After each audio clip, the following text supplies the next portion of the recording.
Hi, I'm James Dunn. Welcome to the Inside Network.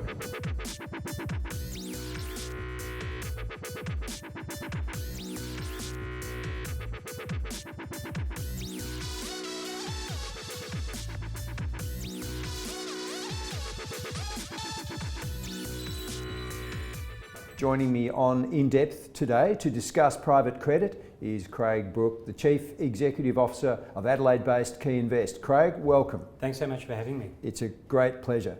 Craig, you lead an organisation that traces its roots to 1878.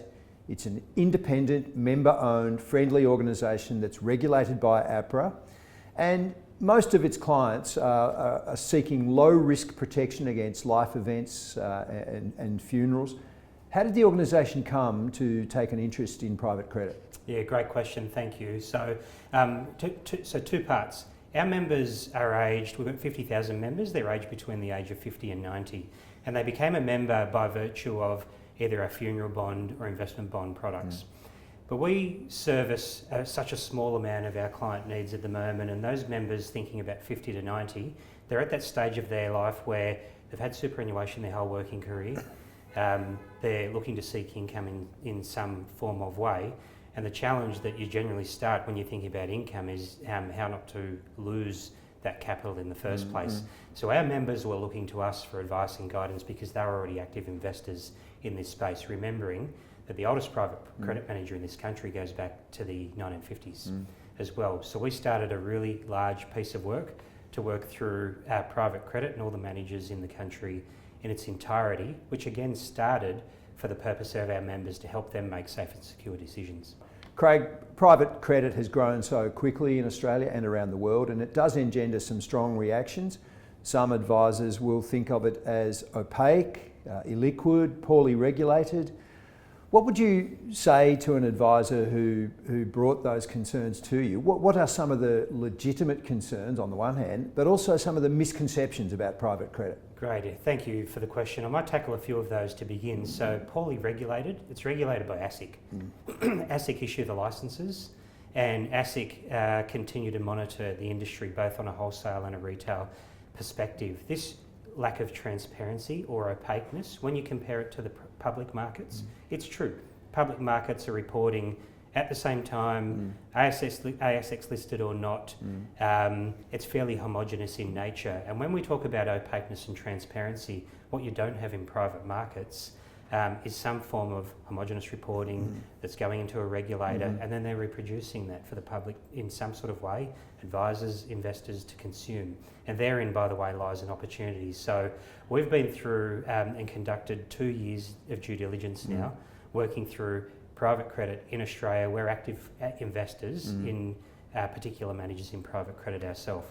To date, we have found openness, transparency, a willingness to share information. Yes, all that information looks really different, but then we've started to apply a set of credit-based criteria in that due diligence to understand a best of breed that could be applied to something that our members are seeking and looking for. And those 3 things that we've been looking for are the experience behind capital preservation, what is being done to protect the investor at all costs. 2, monthly income, you might have heard me say in the past, stable, boring, ongoing, no volatility. And then 3rd, diversification, and investors and advisors seeking a form of diversification for any investment, let alone private credit. Drawing a higher level of income on a regular basis while incurring low risk, that's the holy grail for most retirees. But when you started to look at private real estate credit, how did you go about narrowing the universe down, given that there's such a proliferation of products on offer? Yeah, what a great question. And we didn't realise that this would actually be a 2-year exercise to begin with. So first and foremost, September 22, we started with a number that was just over 300. That's an incredible amount. When you compare that to ADI, mainstream banks in this country, it's in numbers, dwarfs, not balances and fund, but numbers that absolutely dwarfs. As we started to think through how on earth are we going to work through this, the number one knockout was, have you returned every dollar of investor capital into your fund to your investors since inception? If yes, pass go. If no, stop. And that was quite critical. Of those 300 odd, that are operating at the moment. 200 were subscale, less than $50 million. A lot of them are good operations and good outfits, but certainly not going to fit a profile that we're trying to build. Out of the 82 that we found that had returned 100% of that investor capital since their inception, we then started to apply 15 other criteria against it, which is well worth talking about in certainly another forum. But that criteria took us down to about 30 where we started a qualitative piece of work, and that 30 that we worked through came down to then 12 managers in the country. We were ruthless, and I won't apologise for that, in thinking about what each of that credit-based, risk-based criteria looked like, and if there was one knockout, it was out. And we came up with 12, and those 12 at the moment, we then start to think about, so back to the financial advice side of the network, advisors are great at understanding risk profile, conducting a needs analysis, and so we've been building some strategies, wasn't originally intended, but starting to build some strategies that can align to that needs analysis an investor undertakes. Once you'd set your criteria and decided, well, that will be a red flag, is it tempting sometimes when a potential partner's almost over the line, but there's one of those boxes still has a red cross in it, or do you just have to be completely ruthless, as you said, and say one misstep or one red tick or cross in a box, gone? Again, I think I might have mentioned earlier, we were fairly ruthless about it. So if there's one, it's gone. I'm a 28-year, probably sceptical, cynical banker that has seen many different cycles, especially in credit.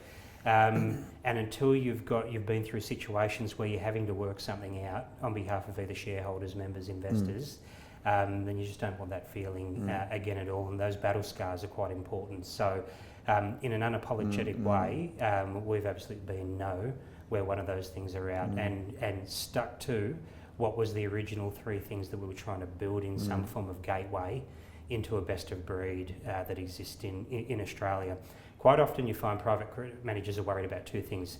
A, making the loan, so the credit side. B, finding the investor to fund it.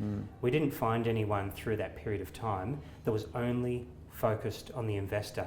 There was a focus on both, and so what we've been through in an uncompromising way is applied that credit due diligence so that investors, self-directed investors around the country, financial advisors can rely on something that's being run and consider something that's only investor focused, and that's really been at the heart and the ethos of what we've been doing. Let's talk about the capital hierarchy or the capital stack as it's termed. Investors who are investing in direct real estate credit, effectively they're lending, so they can sit at different levels of that capital stack. What advice would you give to advisors who would say to you, protecting client capital is my absolute paramount objective, but I do want to talk to you about your opportunity? Yeah, great, thank you. So I don't know if that's a trick question or not, but I'll think through it in the right way. So again, back to what I mentioned before, financial advisor, at heart of it, no matter what era of advice it's been, advisors sit down and are very, very good at undertaking a needs analysis to understand a risk profile. And until that risk profile is understood, trying to shoehorn an investor into some form of part of the capital stack, I don't certainly think works at all. But once the risk profile is understood and the amount of risk is willing to be considered, that's, I think, at that point in time, whether it be bottom of stack from an equity point of view, top of capital stack being a first registered mortgage, or other very, very secured elements of debt can be considered. But my advice to the heart of your question is, if you're concerned and your investor ultimately is concerned about what if something goes wrong in the capital structure of a company, then being at the top of it and having property-based first mortgage protection that is relatively low LVR. What's low LVR? We've seen an average across Australia that's about 60, but a 60% LVR gives a 40% buffer in terms of protection of equity holders before something might give. And I'm not sure I remember the last time in Australia that properties dropped 40% for any sustainable period of time. So the goal is to achieve regular income with low volatility, and you do that through this robust and ruthless due diligence and diversifying the portfolio. What role, at the end of all that process, what role do you see private credit playing in client portfolios? And really, What can it replace? Do you see it as an alternative or as part of the income-bearing bucket? Yeah, it's a great question about replacing, because when you're building portfolios and constructing portfolios, whether you're an advisor, fund manager, investment side of banking as I've been, or credit side of banking in the past, it's not about one versus the other in my mind. It's about that construction of that portfolio based on the risk profile. So a lot of the time you generally find, so if I go to how APRA categorise private credit, so APRA release every quarter superannuation statistics, and if you go through that table and look at the fixed interest bucket, it goes through a range of fixed interest sub-assets, and then private debt comes up in there, probably in column H if I remember it correctly, and people go and have a look at that. And so it's considered at the moment a component of fixed interest. Where does it sit relative to everything else?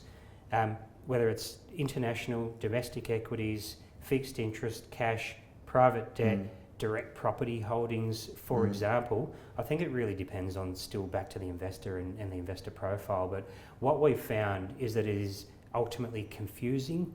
It's hard for investors to allocate. We did a bunch of research at the start of this process. I think 15,000 odd financial advisors. We thought 11,000 were practicing.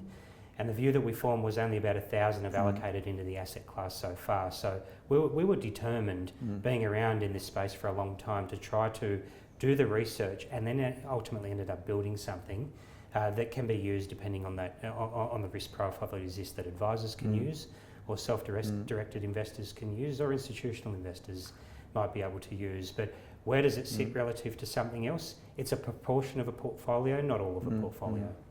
And it can be seen, I think, as really an extension and just a broadening of the opportunity set, because bonds, or the fixed income category of a portfolio, used to just be sovereigns, and then credit came along, and now this kind of private debt. It like the equities bucket has broadened in so many ways, so has the income-bearing bucket. Yeah, look, fixed interest, bond markets, we all know the reputation it's had for a decent period of time, and hasn't always certainly been in favour. But there is absolutely an illiquidity premium in this country for private debt, private credit, non-bank lending, whatever you choose to call it. But there is an illiquidity premium that is ultimately paid for having your funds locked up for a period of time. If it's locked up for any more than 12 months, I'd worry. A lot of investors actually hold 12-month term deposits, so put that into perspective as well, and it requires notice periods at the same time. So we find at the moment that private credit in itself can and will play a role in an investor's portfolio, but how it plays the role and the access to data that financial advisors get is something that we've spent a lot of time worrying about, and we want to continue to quite transparently share really soon. This has been In Depth with Craig Brooke, CEO of KeyInvest. Craig, thank you very much for participating. Great.